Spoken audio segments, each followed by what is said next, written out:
read out loud or quietly in your head. Many native English speakers read quietly, but reading out loud is a great way to improve your pronunciation skills. Hi, and welcome back to English with Anna. I'm Anna, and my goal as an English teacher is to give you the tools, resources, and some exercises to help you speak English with confidence. In order for you to get the most out of this video, I want you to be an active participant. You can just listen to me read the story, but that won't help you that much. So at some point, I want you to pause the video, practice the pronunciations, try reading along with me, or even mute me. That's totally okay. And then try to read the story all the way through. This will help you so much, and I want you to take advantage of that. I have linked the story below in the description box if you would like to check that out. But let's get cozy. Grab a cup of tea, coffee, or whatever you like, and let's read the story. You might know this story. It's The Tale of Peter Rabbit by Beatrix Potter. Once upon a time, there were 4 little rabbits, and their names were Flopsy, Mopsy, Cottontail, and Peter. They lived with their mother in a sandbank underneath the root of a very big fir tree. "Now, my dears," said old Mrs. Rabbit one morning, "you may go into the fields or down the lane, but don't go into Mr. McGregor's garden. Your father had an accident there. He was put in a pie by Mrs. McGregor. Now run along and don't get into mischief. I am going out." Then old Mrs. Rabbit took a basket and her umbrella to the baker's. She bought a loaf of brown bread and 5 currant buns. Flopsy, Mopsy, and Cottontail, who were good little bunnies, went down the lane to gather blackberries.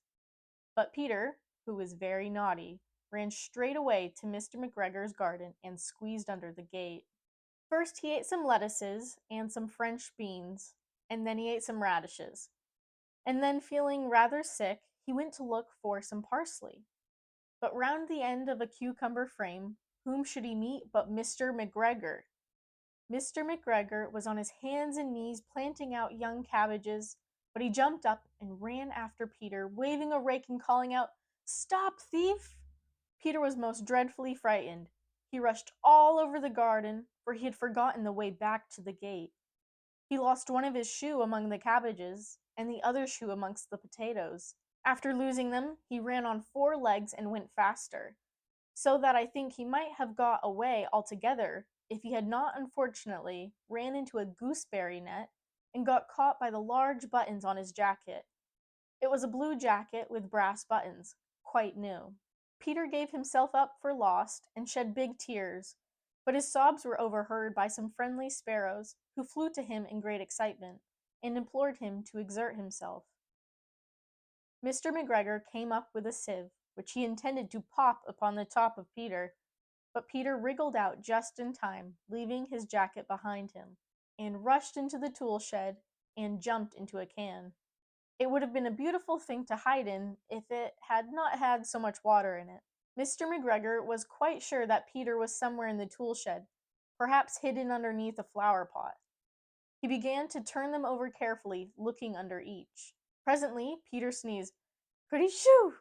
Mr. McGregor was after him in no time, and tried to put his foot upon Peter, who jumped out of a window, upsetting 3 plants. The window was too small for Mr. McGregor, and he was tired of running after Peter. He went back to his work.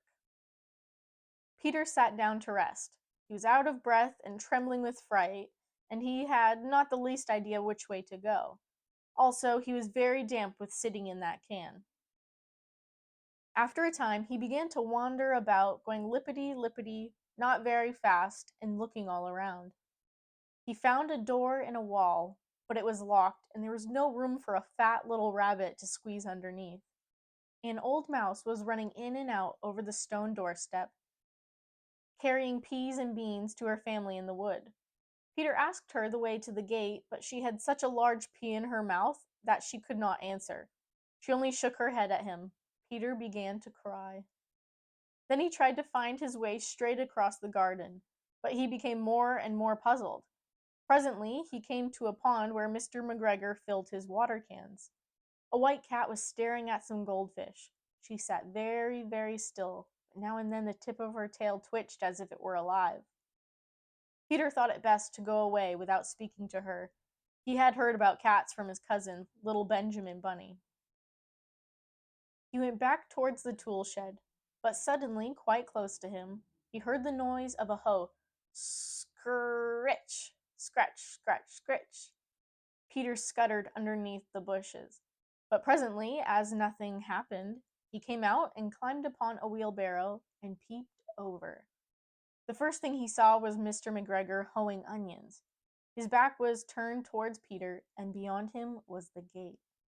Peter got down very quietly off the wheelbarrow and started running as fast as he could go along a straight walk behind some black currant bushes.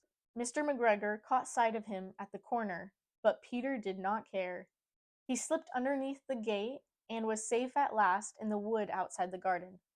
Mr. McGregor hung up the little jacket and the shoes for a scarecrow to frighten the blackbirds. Peter never stopped running or looked behind him till he got home to the big fir tree. He was so tired that he flopped down upon the nice, soft sand on the floor of the rabbit hole and shut his eyes. His mother was busy cooking.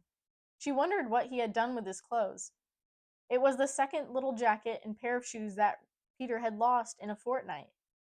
I am sorry to say that Peter was not very well during the evening. His mother put him to bed and made some chamomile tea, but she gave a dose of it to Peter. 1 tablespoonful to be taken at bedtime. But Flopsy, Mopsy, and Cottontail had bread and milk and blackberries for supper. The end. That's it for today's video. I hope you enjoyed reading The Tale of Peter Rabbit by Beatrix Potter with me, and I also hope you found it helpful. If you did, please like, subscribe, and let me know in the comments how reading the story went. Thank you so much for watching, and I'll see you later.